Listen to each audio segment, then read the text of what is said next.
Pessoal, quando Jesus ele nos traça aquela proposta de levar uma iluminação e de fazer isso acontecer em nosso entorno enquanto uma desejo de levar esse consolo, ele vai nos dizer também que a sua doutrina, a sua vibração, ela é eminentemente consoladora, visto que ele, quando esteve entre nós e que não houvera fundado uma dada religião, porque, conforme Kardec nos traz, não é fora da igreja que não há salvação, é fora da caridade que não há salvação. E a caridade é a máxima de Jesus. Jesus, ele nos deixa essa vibração em ação para que nós pudéssemos ter essa mapa do tesouro e seguir. Mas na questão dos frutos que ele nos houvera dito, que somente se nós estivermos ligados a ele que é a videira e nós somos os ramos, nós poderíamos produzir bons frutos, vai dizer de um nutriente moral que promana de Jesus, e que essa seiva bendita que ele nos traz é aquele eflúvio que nos nutrirá e nos permitirá, então, na nossa arregimentação moral, levar à produção de bons frutos. Inclusive porque se eu não estiver ligada a essa videira, que é Jesus, se o meu ramo soltar dele, eu, na verdade, nem vou produzir um fruto bom, eu vou secar. Mas também, talvez nem produza o fruto ruim, porque terei secado antes. E se nós considerarmos, por exemplo, gente, a trajetória de Maria antes da vinda de Jesus, visto que quando ela foi combinado para a sua vinda, através ali do casal que a receberia como filha, Ana e Eli, e mesmo no período ali da gestação de Ana, em que inclusive o espírito de Maria, que era chamado de Sofia antes dela nascer, estava em atividades intensas para a liberação de áreas, preparando a vinda de Jesus, enquanto diminuindo o alcance da sombra e fortalecendo o alcance da luz, ela ali, naquela ambientação que houver acontecido para sua chegada, e o seu corpo físico já estava sendo formado no útero de Ana, sua mãe, esse casal, os pais de Maria, receberam revelação de que ela seria a mãe de Jesus. E em sendo assim, isso já espalhou desde esse primeiro momento, porque teve alguém ali do templo que era justo perante Deus e que tinha fé e que foi avisado em sonho da chegada de Maria. Inclusive, ele teve a visualização do local onde Maria já estava ali, porque nessa ocasião ela já houvera nascido, e estava ali naquela casinhola que eles moravam.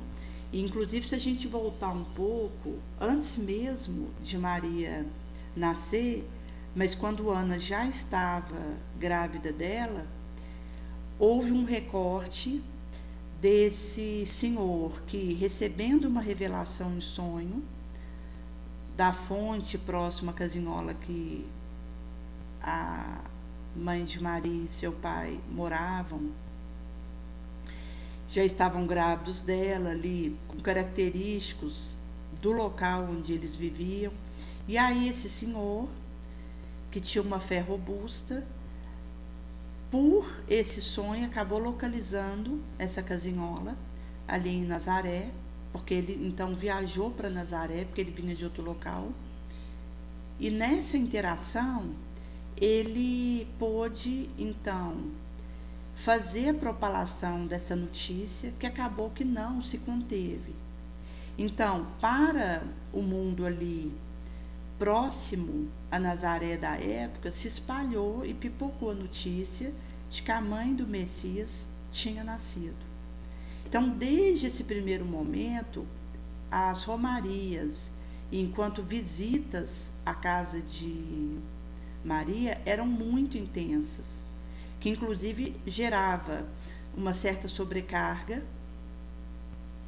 para os seus pais, que custava conciliar o tempo, seja entre o trabalho do ganha-pão de cada dia e para adequar isso às visitas que eram constantes para conhecer Maria, inclusive à medida que ela ia crescendo e já estava aí em torno dos seus 7 anos, iam anciões ali do templo para perquiri-la, interrogá-la. E ela sempre, inspirada pela corte angélica que a assessorava e acompanhava ininterruptamente, respondia com sabedoria, com uma elevação que aquele ancião que estava ouvindo ela acabava por chorar, se emocionar, por ouvir do lábio de uma criança de 7 anos tanta grandeza, tanto discernimento e comoção enquanto aquilo que o alcançava.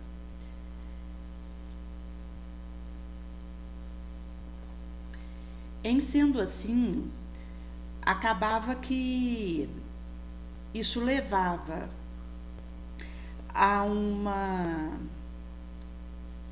divulgação já da missão de Maria, e que inclusive houve um período em que ela foi levada para o templo para passar um tempo lá, que ela inclusive houvera criado aí uma amizade com a filha do sacerdote ali, administrador do templo, e com uma sacerdotisa ali que tinha uma sabedoria, um preparo, e que acabou sendo essas moças próximas de Maria no período que ela tinha ido para lá para ficar um tempo, porque naquela época você tinha algumas virgens que se dedicavam a sua vida para o trabalho do Senhor, ali morando ali junto, próximo ali no templo, com aqueles anciãos, os sacerdotes que ali também militavam.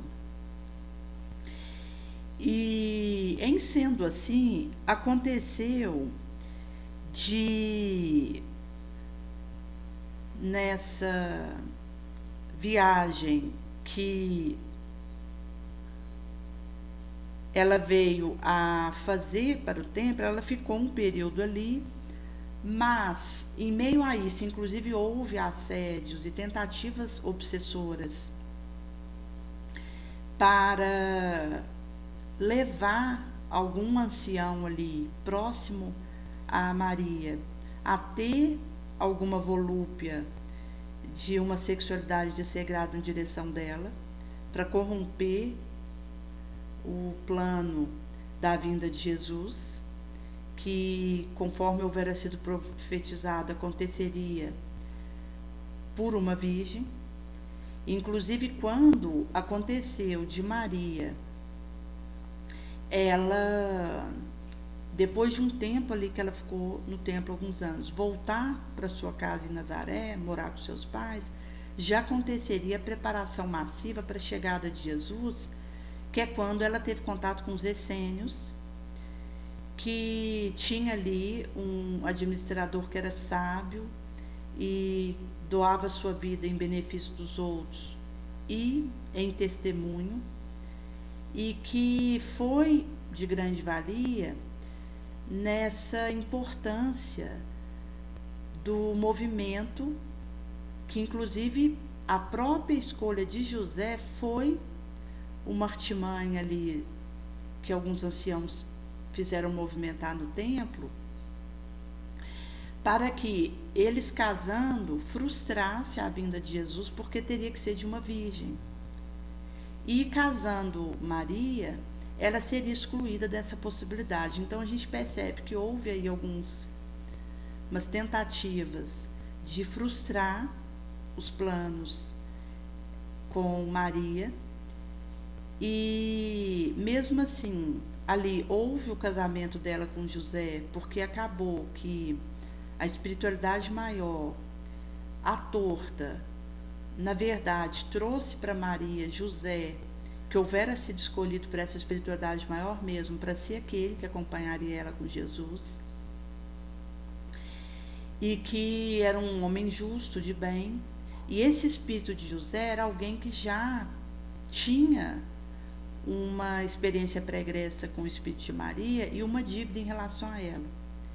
Então ele foi colocado estrategicamente ao lado dela como alguém que ele não teria como esposa enquanto fisicamente falando, mas que ele seria o seu companheiro, alguém que auxiliaria enormemente Jesus e Maria nos anos que sucederiam.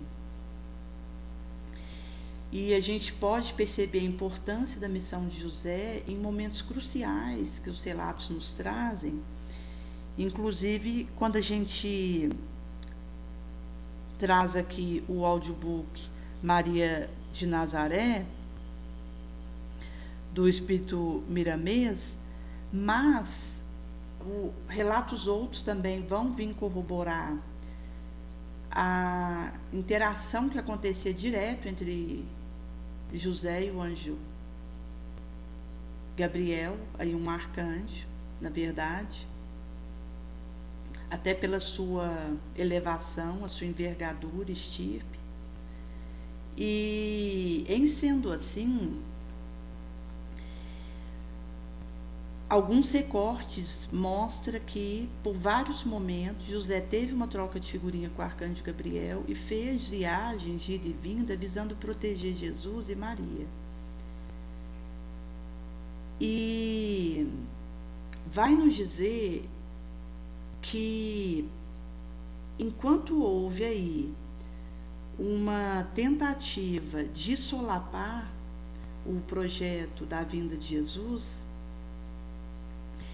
foi acontecendo um fortalecimento da moral de Maria, que já era um espírito aí angélico quando veio ter conosco, porque ela desceu para nos ajudar.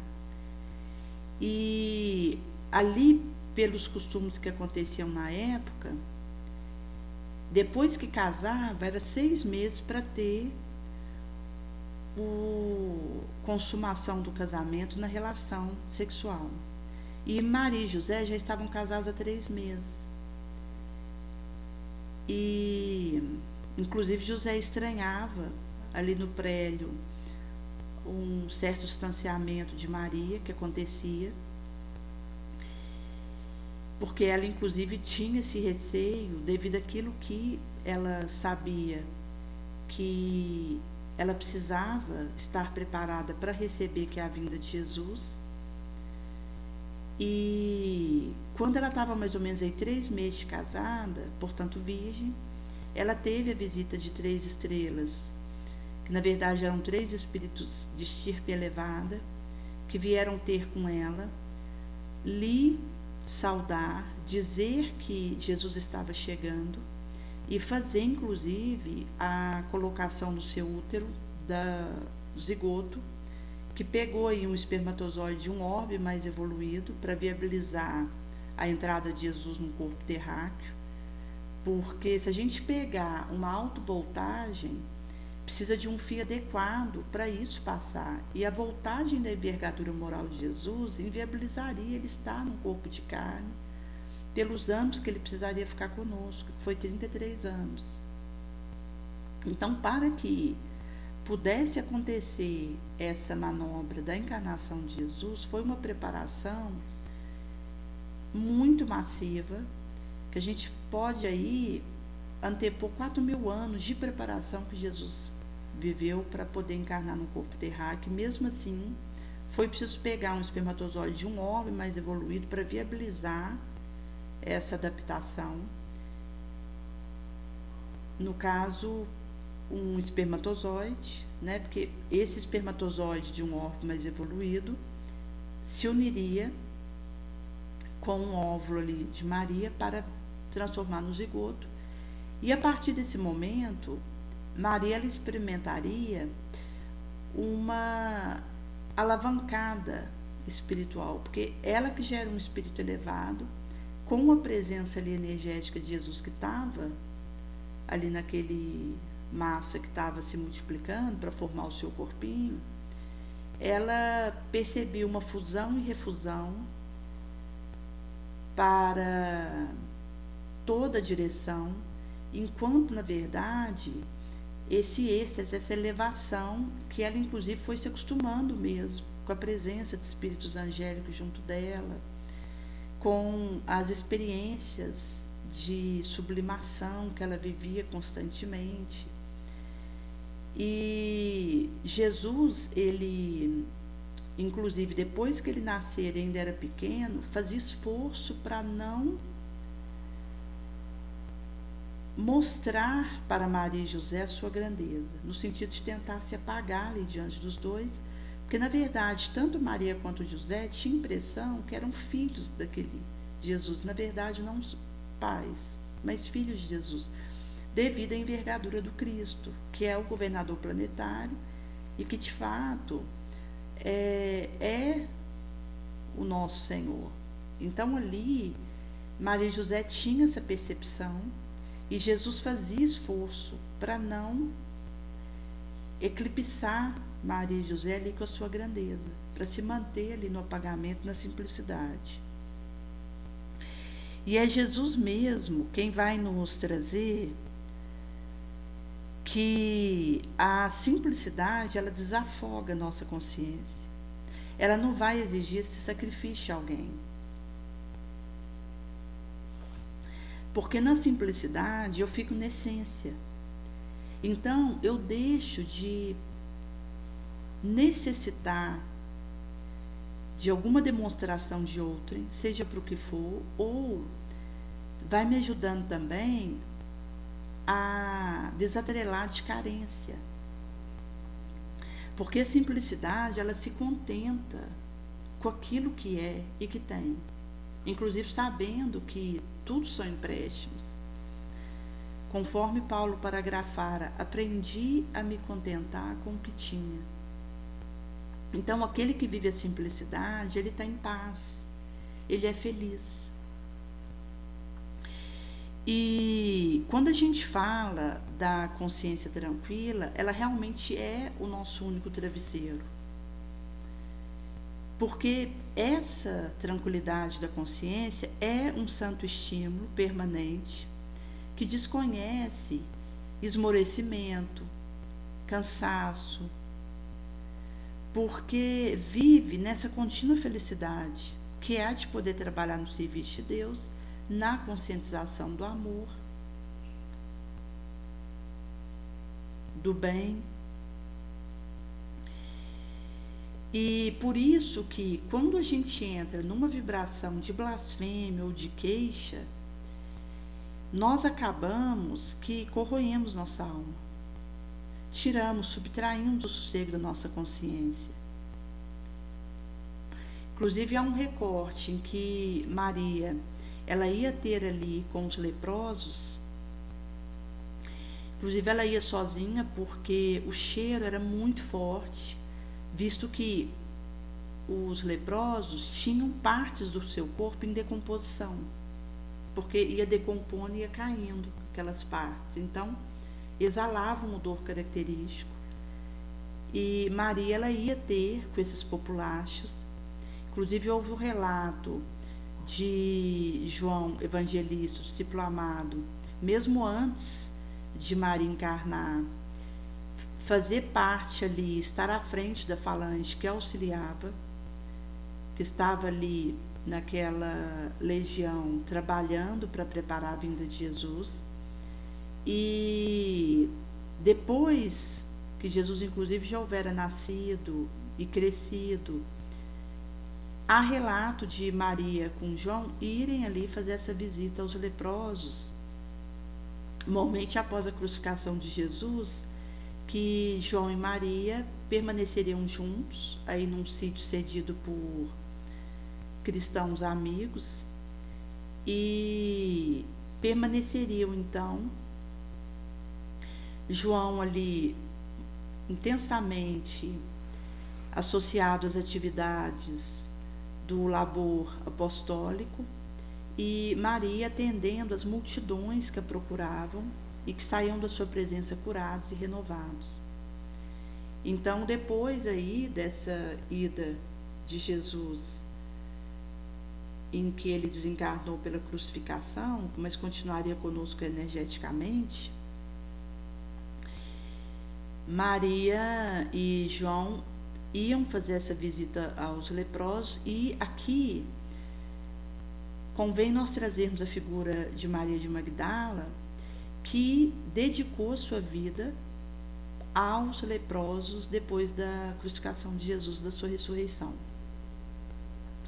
Porque, inclusive, quando João foi avisar Maria que Jesus houvera sido preso, ela estava ali com Maria de Magdala, e as duas foram então até o local onde Jesus estava para acompanhá-lo no seu suplício.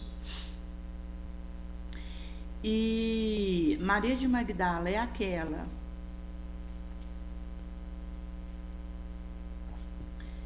que vai levar a boa nova da ressurreição do Cristo e levar o Cristo ressurreto enquanto notícia que ela propalou. E Maria de Magdala é aquela que, depois então da ressurreição do Cristo, ela vai para os populachos leprosos ali se demorar nesses atendimentos, saindo vitoriosa de um corpo de carne também leprosa, porque ela acabou pegando lepra no contato com os leprosos, e recebida pelo Cristo. Então a gente vê aí a proximidade entre esses espíritos. E em sendo assim, quando a gente considera que mesmo ali numa condição de lepra houve uma fala de Maria para aqueles sofredores da sorte, para que não blasfemassem, porque isso corroeria a alma deles, tiraria o sossego e a paz das suas consciências,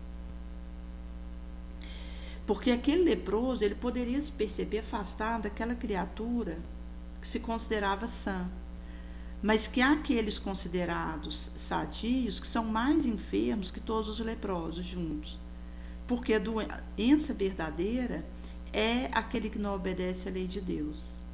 Esse é o enfermo mais profundo.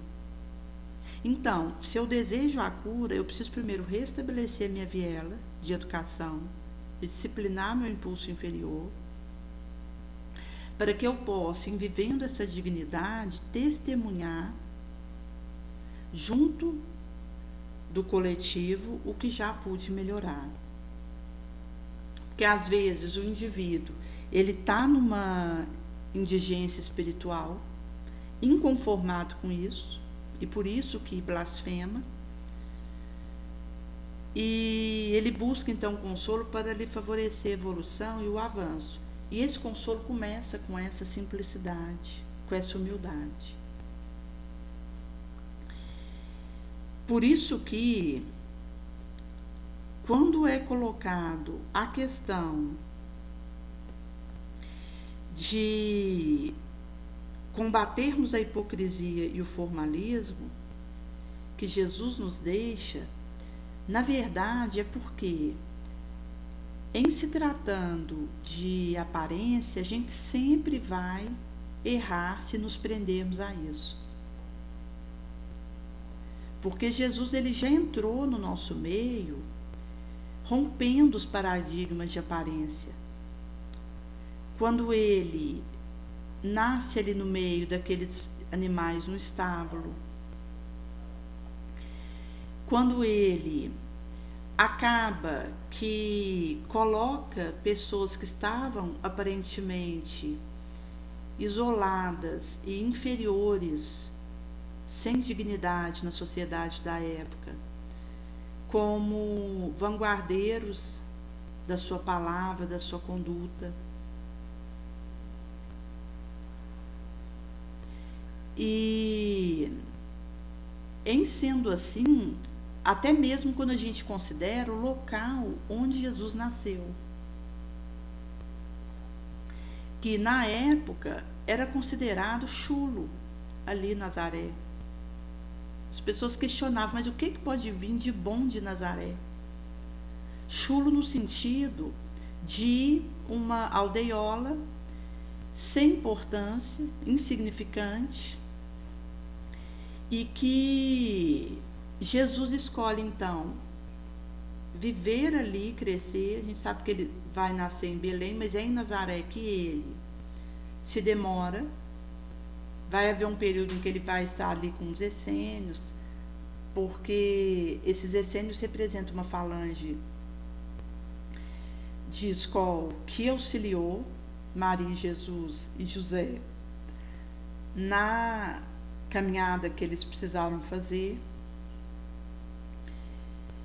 E, em sendo assim, mesmo a gente sabendo que Jesus, ele não precisaria receber algum suporte, porque sendo o próprio Cristo, dimanaria dele mesmo o que ele precisasse para fazer a tarefa que ele competia, mas os essênios de alguma forma estavam ali juntos, enquanto pessoas que somaram com aquilo que a Santa Família, Maria, Jesus e José, viveria.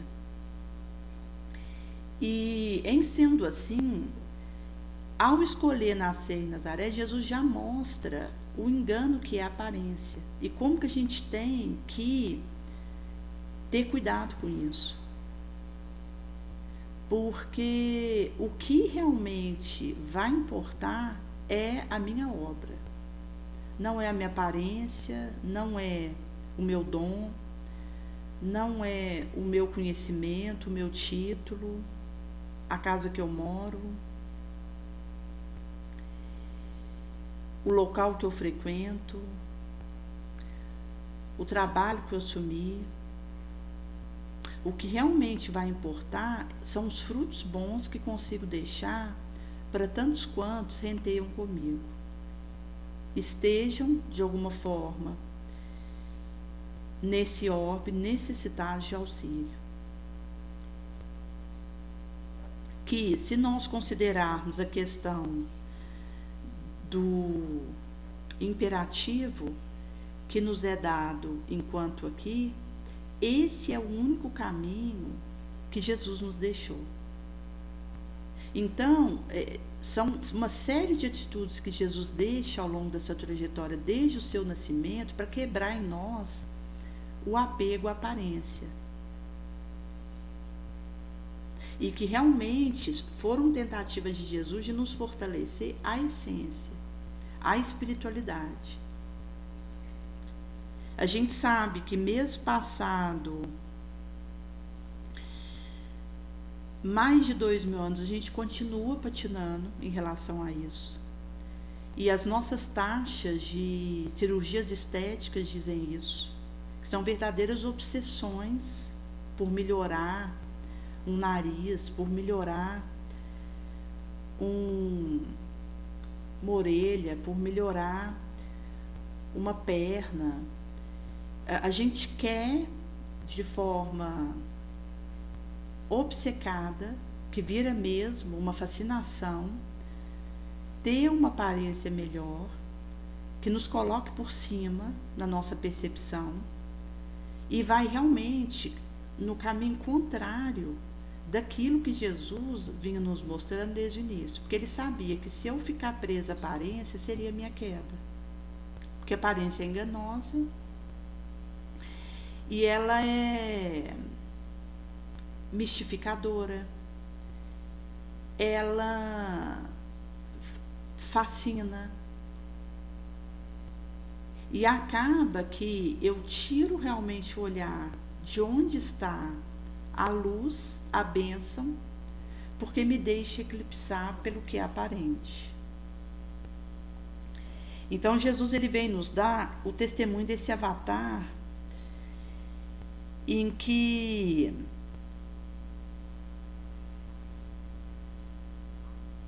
nós vamos perceber que só faz insuflar as nossas necessidades de competição, de disputa, que acaba alcançando o inimaginável, porque aí a pessoa ela faz dívida para fazer um botox, para fazer uma lipoaspiração, para fazer um implante, um silicone, ela acaba se complicando para conseguir uma dada estética, uma dada aparência. E isso, gente, tem a ver com precisar ficar por cima. Porque se o indivíduo ele se percebe em meio a competições que o materialismo insufla e não quer se sentir derrotado nessas competições, ele arruma um jeito de ficar por cima. Porque ficar por baixo seria se sentir derrotado nessas disputas que ele se percebe em meio a elas. Então, isso também vai dizer de uma faixa de inquietação que o indivíduo se compraz. Quando ele acaba se demorando em questiúnculo, em Sol menor, em quinquilharia, e deixa de focar no essencial, que é a sua melhora moral. Por isso que ele acaba ficando por cima, usando artimanhas que o levem a essa evidência do ficar por cima aos olhos do mundo, na visão do materialismo, para que isso compense ele se sentir por baixo repetidas vezes, ou para que isso compense ele se sentir arrastado, triturado e humilhado por estar por baixo, porque os obsessores usam essa percepção da pessoa para destruí-la de alguma forma. Então, quando alguém vê outro que tem um dom que ele percebe que ele não tem, se ele, invigilante, se deixa levar pela inveja, acaba que obsessores logo vão ligar aquela situação e vão usar o dom que ele inveja no outro para humilhá-lo, para que ele se sinta menoscabado, desamado e para destruí-lo emocionalmente. Por isso que a inveja é tão perniciosa, o ódio, o rancor, a intolerância, o ciúme, o orgulho, o egoísmo, porque são sentimentos que vão nos fazendo apegar ao que é transitório, aparente, vão nos fazendo entrar em disputas e competições estéreis, que nos destroem emocionalmente, porque os obsessores usam isso para nos incapacitar espiritualmente, moralmente, para nos triturar. E acaba que a pessoa ela acaba usando subterfúgios, seja uma cirurgia estética, seja tirar alguém do cargo, no emprego que quer, para poder assumir, porque é um cargo de direção. Seja fazer uma calúnia para que alguém que ele percebe que tem evidência deixe de ter para que ele tenha. Então a gente acaba que vamos usar essas formas para nos sentirmos por cima, porque nos sentirmos por baixo gera em nós revolta, desdita e vindita, no sentido de o desejo de nos vingarmos daquele que a gente percebe que tem alguma superioridade em relação a nós, e principalmente quando a gente percebe a elevação moral do outro. Porque se eu estou nessa faixa desses sentimentos mesquinhos, de inveja, orgulho, rancor, acaba que se eu vejo alguém que trabalha no bem, que já superou esse estado de coisa, eu me revolto contra esse outro, por causa da faixa em que eu estou, e armo ciladas para esse outro, para que ele seja diminuído. E eu possa, então, ficar mais evidente que ele. Então, uma série de ciladas que essas ideias materialistas armam para nós e que, se nos encontra vigilante, nos arrasta mesmo. É uma situação que todos nós temos que nos atentar em relação a isso. Eu, como espírito inferior, eu preciso vigiar constantemente a nascente do meu coração, o móvel que está por trás daquilo que realizo, porque somente na bondade, na gratuidade, na renúncia, na caridade, a gente consegue vencer esse estado de coisa.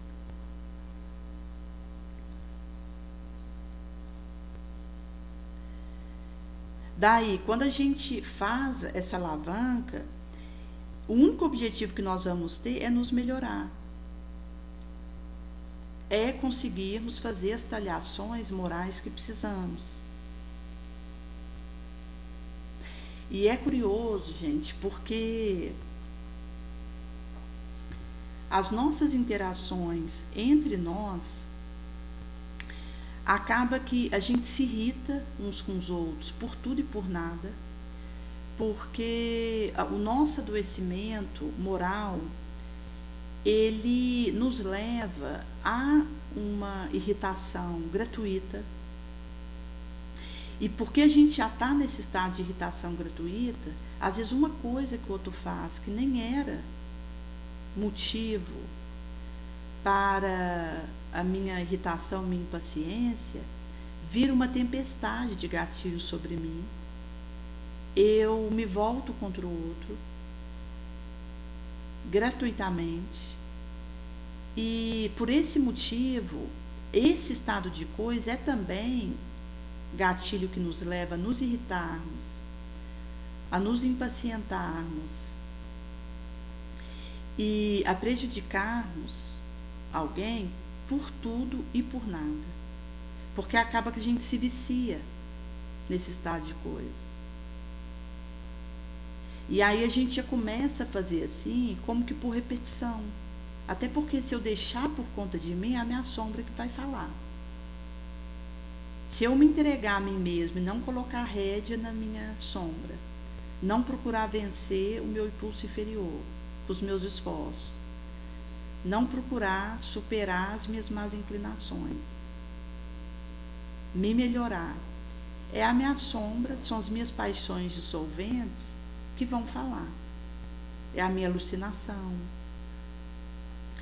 Para que eu tenha produção de bons frutos, precisa da minha vigilância, do meu esforço constante.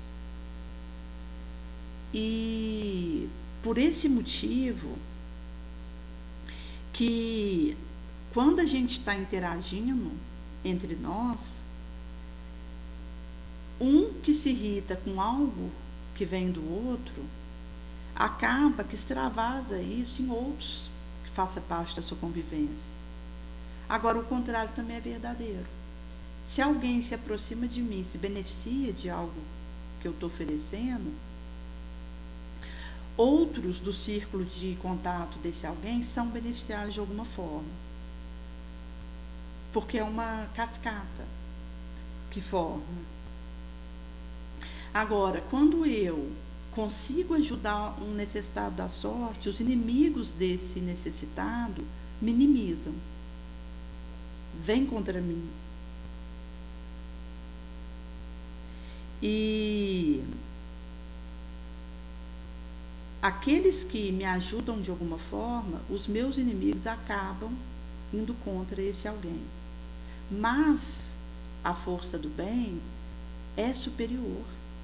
Porque Jesus disse que no mundo nós teríamos aflições, mas para que tivéssemos bravura, porque ele houvera vencido o mundo. Então, se eu ficar nessa videira, que é Jesus, o meu ramo ele vai poder se fortalecer e produzir os pipoques de frutos, 100 por 1, 1000 por 1.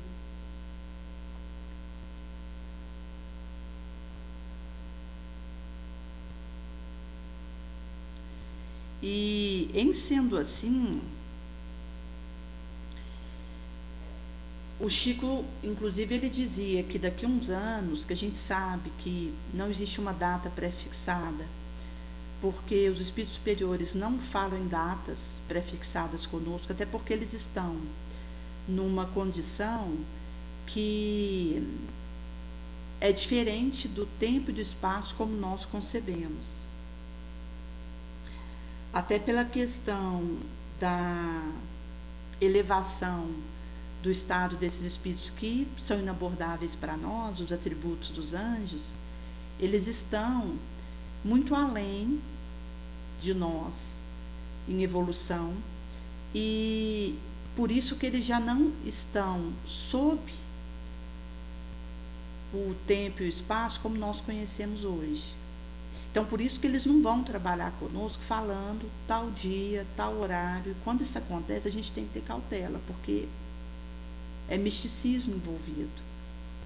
Naturalmente que eles dão algumas datas divisórias para algumas questões mais cruciais, conforme Chico às vezes trouxer a questão do ano 2057, do ano 2019, se a gente chegasse até ali sem ter a Terceira Guerra Mundial, a gente adquiriria um crédito importante junto com Jesus. Mas de um benfeitor vir falar que vai acontecer tal coisa naquele ano, a gente tem que ter uma certa cautela, porque os benfeitores não trabalham nessa régua conosco, até pelos atributos onde eles estão inabordáveis, inacessíveis para nós. Mas existe aí uma colocação do Chico que daqui a um tempo o bebê ele já não vai nascer do útero da mulher. Naturalmente que você vai ter união do óvulo dessa mulher com o espermatozoide do homem. Esse bebê vai ter a sua massa, que vai formar seu corpo, numa estufa, ali num local apropriado, num laboratório adequado, que é para isso, que aí a gente poderia dizer um laboratório hospital. E quando esse bebê viesse a nascer, os pais pegavam ele e levavam para casa. Então, em nada prejudicaria o amor, o zelo e o cuidado, a criação, e até ajudaria. Porque quando o bebê está sendo formado no útero, ele assimila muitas das sombras da mãe e daqueles que estão em torno, mais próximos dela. Tumultos que possam acontecer, que acabam impactando e traumatizando esse bebê e podendo, inclusive, inviabilizar um trabalho elevado que ele viesse a cumprir. Então, à medida que os espíritos que reencarnam na Terra vão se tornando espíritos mais elevados, no sentido de que espíritos de escola estão vindo ter conosco para nos ajudar na grande transição planetária, mas também à medida que os espíritos que estão aqui encarnados vão reencarnando e dando conta moralmente de se superarem, vai acontecer então mudanças, porque a gente já tem envergadura moral para isso, no caso, quando vier a acontecer. E isso, gente, até que vai auxiliar, porque como não vai precisar ter a questão direta da atração que acontece por imagem e aparência, para ter uma interação ali entre aquele casal, porque aquele filho já vai ser o seu desenvolvimento numa estufa, isso vai auxiliar para aumentar a nossa autoestima baseado em aspectos espirituais, que vai enfraquecendo o apego, a preocupação com a aparência, o materialismo, que aqui, gente, naturalmente que nós precisamos cuidar do nosso corpo, porque ele é o nosso instrumento de ação no mundo. E então nós não entraremos na faixa de zelo, de não zelar do nosso instrumento precioso, inclusive porque a gente tem que multiplicar nossa energia vital com um bom trabalho e não cair em atitudes e vibrações suicidas, enquanto perda de fluido vital que aquilo possa nos acarretar, mas nós somos chamados ao contrário, a cuidar do nosso corpo, a fortalecer ele, a multiplicar suas energias para o trabalho nobre. Mas enquanto a questão mesmo de vivermos o materialismo que nos dita modismos, marcas, caminhos, e que a gente acaba indo e que tem como premissa a aparência que para o mundo é aquela que precisa acontecer. Porque isso é algo que o mundo dita e a gente acaba catando. Enquanto que a gente sabe que, às vezes, um mendigo, maltrapilho, pedindo um pedaço de pão, pode ter ali um espírito de luz naquele corpo de mendigo. E a gente tem diversos relatos nesse sentido, mostrando que a aparência nada vale, o que importa é o espírito, é a vitória que ele consegue fazer sobre si mesmo, é a sua moral elevada, e que por esse motivo, às vezes, alguém com um corpo escultural, uma aparência que é seguido pelo materialismo, tem um espírito ainda sombrio, que moralmente é atrasado e perverso. Então uma coisa não anda com a outra, e por isso que a gente precisa prescindir da aparência para adentrarmos a essência. Até mesmo desligarmos a chave com uma aparência, romper, quebrar isso para incorporar a essência, que é fortalecer o espiritualismo.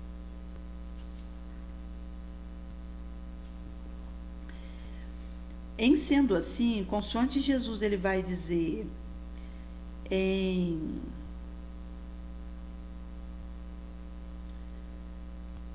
onze 33 de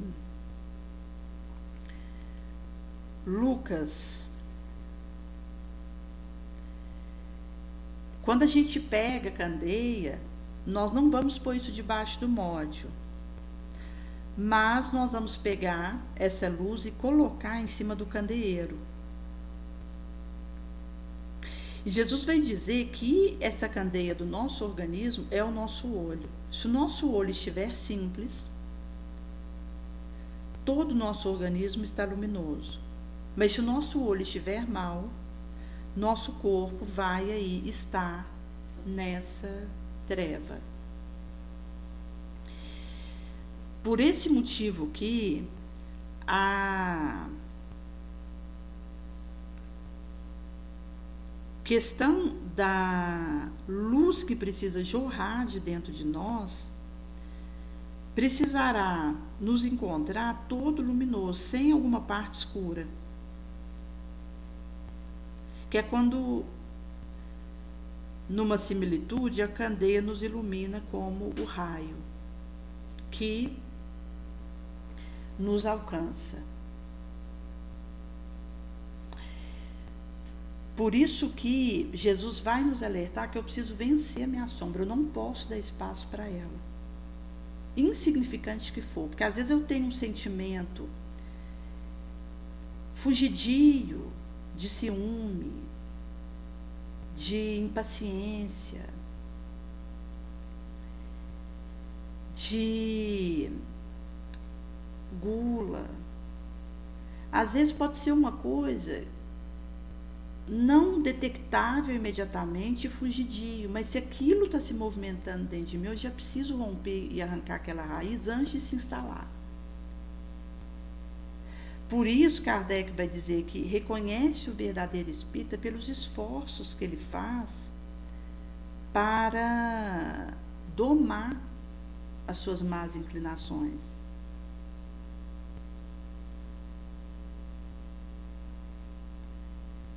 Visto que é pela maneira como eu lido com aquilo que vai dentro de mim, com a nascente do meu coração, estou observando isso e não dando espaço para a sombra. Porque se eu descuido 1 minuto, gente, a sombra instala. E aí eu já não posso mais pôr o meu candeeiro para auxiliar outro, porque alguma sombra vai contaminar meu todo. Mas se é possível, por meus esforços, e sabemos que eu domar a minha paixão e acender a minha luz e manter ela alumiando, então será possível que todo o meu ser esteja em luz.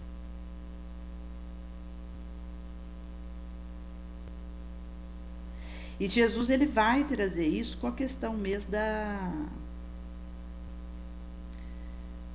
simplicidade. E vai nos falar, examina, se auto-observa, se autoconhece, entenda como você funciona, para que você perceba se o que há em você é luz ou treva. Porque, em sendo assim, será então possível que eu faça essa propalação bendita.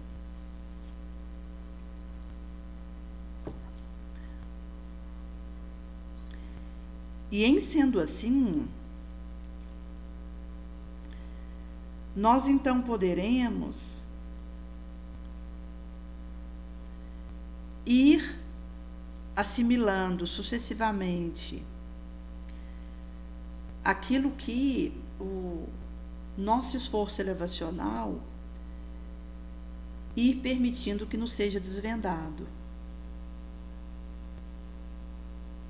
Até porque a gente sabe que nós ainda estamos num nevoeiro pleno aqui.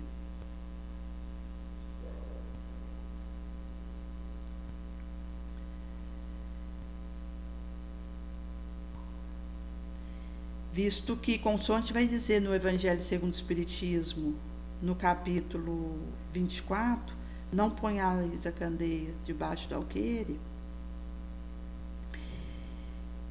existe aí uma gradação naquilo que é revelado, e também assim, às vezes numa mesma frase dita, alguém abstrai algo e outro abstrai outra coisa, que vai ter a ver com o que da qual alcança, que tem a ver com automerecimento, mas com o merecimento mesmo. O automerecimento no sentido do merecimento do indivíduo, porque a cada um segundo suas obras. Então, da mesma forma que há uma situação que precisa a gente ter uma cautela em falar aquilo, até porque ainda não existe uma maturidade moral para acolher, mas, por outro lado, nós somos levados e chamados por Jesus a distribuir a instrução, porque o Espiritismo pede de nós uma espécie de caridade permanente, que é o amor da sua divulgação própria mesmo. Mas aquilo que eu estou levando, que na verdade para o humano é do Cristo, porque inclusive é importante a gente estar em contato com o Evangelho, Marcos, Mateus, Lucas e João, porque é ali que está as palavras do Cristo. E é o contato com Cristo que promana tudo para nós. É o Cristo nosso modelo e guia. E de uma mesma afirmação, o indivíduo A, ele abstrai uma determinada orientação, uma intuição, e o indivíduo B, ele absorve uma outra inspiração, outro desvendamento. Então vai ter a ver com o merecimento de cada qual, com aquilo que cada qual alcança, com seus esforços elevacionais. E por isso, gente, que cada um é herdeiro de si mesmo. E é nesse sentido que Jesus ele fala, olha, se esforça. Se esforça para adentrar a porta estreita. Porque o caminho do mundo é largo e é perdicional. Agora, o caminho da verdade, do amor, consoante foi feita a paragrafação do encontro com Jesus e João Batista, quando eles ainda eram crianças, em que houve um travamento distanciado ali no tempo, na presumição, enquanto para os terráqueos, pois houver acontecido uma primeira combinação entre o amor e a verdade para conquistar o mundo, que é ali Jesus, o amor, João Batista, a verdade, que essa que está à frente, João Batista, da falange do Espírito de Verdade. Então a gente sabe que é o próprio João Batista, o Espírito de Verdade, que ali naquela troca de figurinha com o Cristo, eles houveram, então, feito essa percepção, golpe de vista do porvir, que chega até nós com essa terceira revelação bendita, que é a doutrina espírita, mas o Cristo, ele não se circunscreve a uma religião, uma filosofia, ele está em todo lugar, em todo ambiente onde se viva a caridade. Mas pela revelação espírita a gente recebe um quinhão de confiança diferenciado, o qual nós precisaremos prestar conta. Pela responsabilidade que é o contato com essas luzes, com esse conhecimento que derrama na nossa direção. E, em sendo assim, nós precisamos fazer todo esforço ao nosso alcance para essa vitória sobre nós mesmos, porque pode acontecer de eu me esforçar e não conseguir. Então, que eu pelo menos me esforce ao máximo. Visto que, se eu não tiver no meu esforço máximo de vitória sobre a minha sombra, aí é que eu posso saber que virei a perder mesmo. Mas um pensamento positivo, no espírito de intrepidez, de vontade, de desejo de superar a mim mesma, que a tentação me encontre no meu esforço máximo, que a tentação nunca nos encontre com a vontade débil e que não nos submeta, sem que antes nos tenhamos exaurido na luta. Por isso que nas vibrações intestinas que pululam em torno de nós, onde as pungências mais dolorosas são morais, porta adentro da alma,